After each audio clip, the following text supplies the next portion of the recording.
ini aktual ya, pokoknya aktual terus di masa ini. Begini, bapak-bapak saudara-saudara sekalian, hadis sahih kata Nabi yang menyebabkan orang masuk surga itu karena mendapatkan rahmat dari Allah, kasih sayang dari Allah. Namanya rahmat itu kan kasih sayang. Makanya di Al-Quran bapak-bapak saudara-saudara sekalian, kalau bicara masalah rahmat itu kan ada kaitan dengan maghfirah. Maka salah satu ayat wasari'u ila maghfiratin min rabbikum wa jannatin 'arduhas samawati wal ardu 'iddat lil muttaqin. Tiket di antara yang penting untuk masuk surga itu maghfirah. Makanya disebut tadi awal wasari'u ila maghfiratin. Nah, nanti tulisannya wa jannatin. Jadi tiket untuk masuk surga itu adalah minimal maghfirah. Gini bedanya. Kalau maghfirah namanya maghfirah ampunan. Itu karena ada kekhilafan perbuatan maksiat atau perbuatan dosa yang manusia kerjain. Nah, diampuni oleh Gusti Allah itu disebut namanya maghfirah. Jadi maghfirah itu identik karena perbuatan salah gitu kan, perbuatan dosa. Nah, setelah itu ada namanya rahmat. Rahmat itu adalah ketika melakukan perbuatan baik, ketika melakukan ibadah ada kekurangan-kekurangan. Jadi kalau maghfirah perbuatan dosa salah terus diampunin. Kalau rahmat berbuat baik ada kekurangan-kekurangan. Nah, diantaranya bapak-bapak saudara-saudara, kita nggak usah nyontohin orang lain, kita aja nih. Kita ibadah sholat, kita ibadah puasa, bahkan kita ibadah haji, itu kan untuk sempurna 100% kan mungkin susah. Ya kita ngaku sendiri aja nih. Kita berbuat baiknya, kita sholat kan bener, kita puasa bener, tapi kan belum tentu sempurna.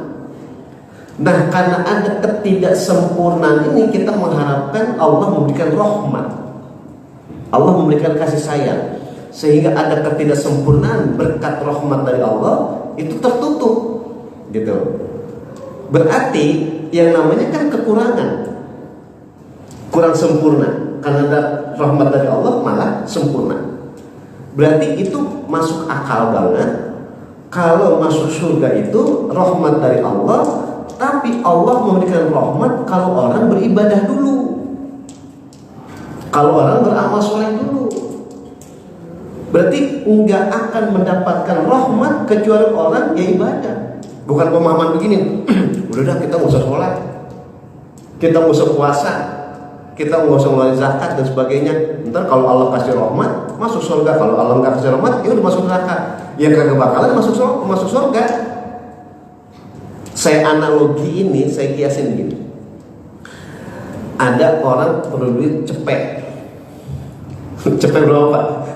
100. Ada orang perlu duit 100.